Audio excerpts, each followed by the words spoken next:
Summer 1492. After 3 months at sea, the Santa Maria, the Pinta, and the Nina anchor off the Bahamas. Europe has found the Americas.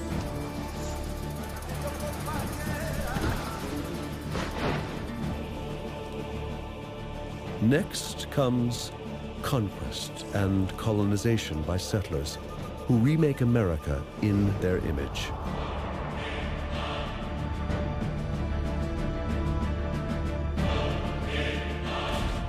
They advance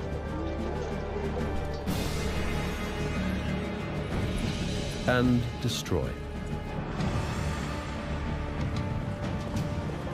But there is another story about the animals and plants they bring here.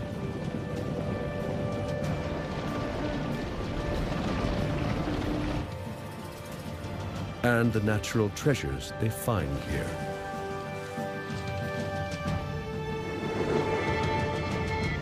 And how the Americas are completely transformed. It all began 500 years ago.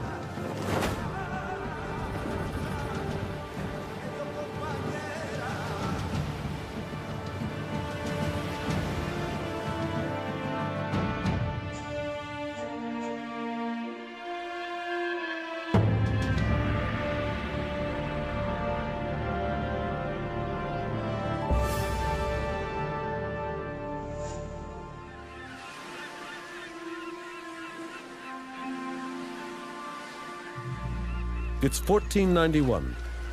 A year from now, Christopher Columbus will set foot on this quiet beach. What's here before he arrives is a world of unbelievable natural wealth.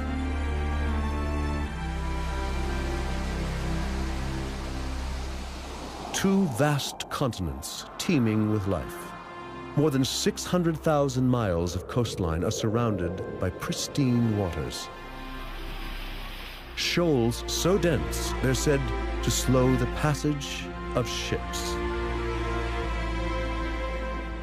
Countless species number in the tens of millions. Inland from the Atlantic shores, great forests stretch in every direction. This new world is a land of stark contrasts.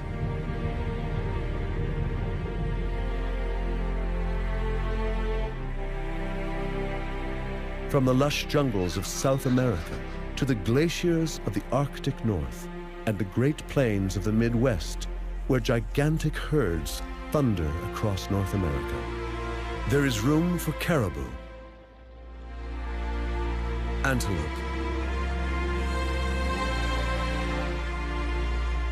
bison, and the giant grizzly.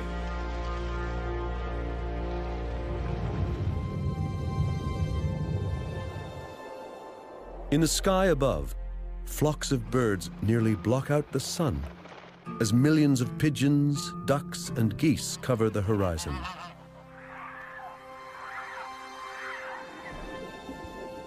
No one in Europe has dared imagine the magnificent bounty that exists on the other side of the Atlantic Ocean.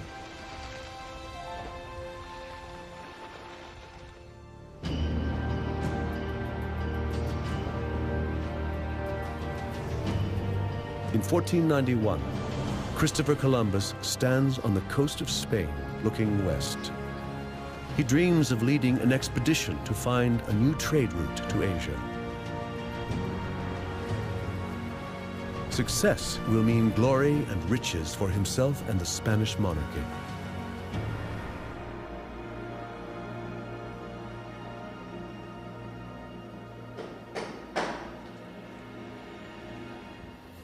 In Europe, the nobles have grown wealthy by trading with the East. Spices and gold, gemstones and silk are the most lucrative goods. But Europeans have lost the Silk Road to the Turks, and foreign trade is in decline. The wealth of kings is in danger. Isabella, Queen of Spain, is desperate to find new routes to India, and she has a plan. Isabella is the most powerful woman in Europe, a continent of expanding horizons filled with competitive and inventive souls. For 500 years, they have been building castles, palaces, and centers of trade. Kings and popes have raised armies to fight each other and their enemies on Europe's borders. Nowhere else are rivalries so intense, gold fevers so widespread, religious fervor and business expertise as tightly wound as in Europe in 1491. Ideas are moving forward. Curiosity and the thirst for power pushes Europe's limits.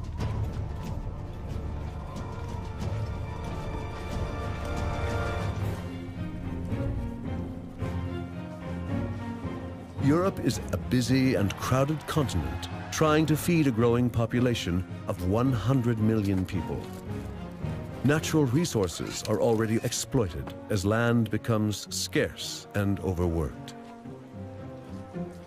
Most of the peasants are farmers, working land that belongs to someone else, owned by the nobles or the church. Their main diet is bread and porridge, both made from harvesting grains.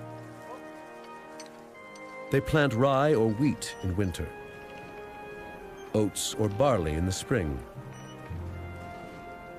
And every third year, the field lies fallow to regenerate.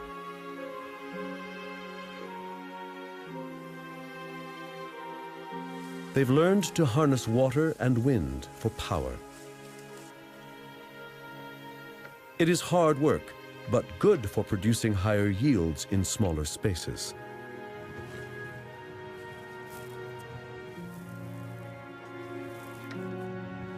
This agricultural revolution allows the European population to grow.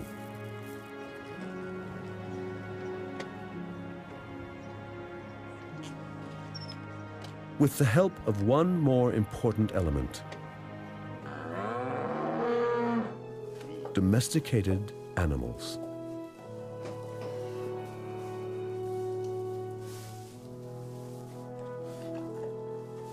Horses pull plows. Cattle provide meat, fur, and hides. The pig is a main source of meat and leather.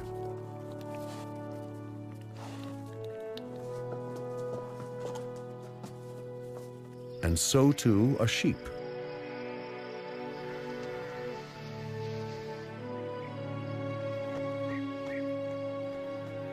And mules can pull a cart. Cows also give them milk, butter, and cheese.